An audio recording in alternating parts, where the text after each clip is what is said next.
brothers couldn't share the world. Thunder, the eldest, wasn't satisfied with the sky.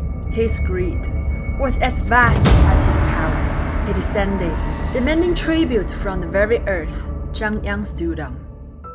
In a world ruled by monsters, the weak cannot afford to fight with fists.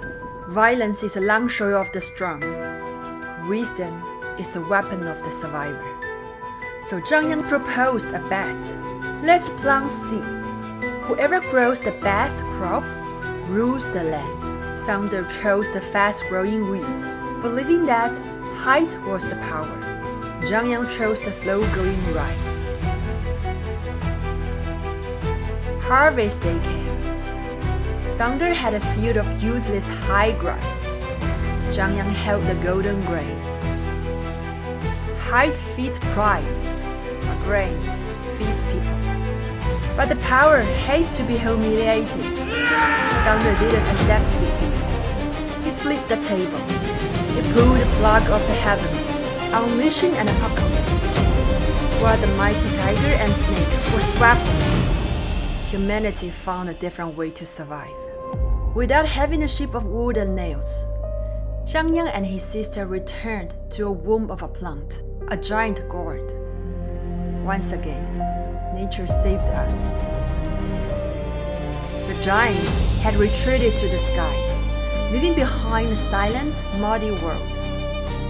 To populate its empty earth, the legend offers a strange, surreal image. From their reunion, a flesh ball was born, the chaotic raw material of a humanity. Jiang Yang cut it into pieces and scattered them into the wind. Those that fell on the misty peaks rose at the mountain tribes. Those that drifted to the river banks became the river clans. And those that settled on the flat earth became the villages of the plains. Different lands, different lives, but all cut from the same cloth. So the bet was settled. The thunder couldn't stop us. The flood couldn't drown us. But outlasting the rage of the giants, Jiang Yang reclaimed the earth. The sky belongs to the eldest, but the ground belongs to us. The age of chaos ended. The age of humanity just began.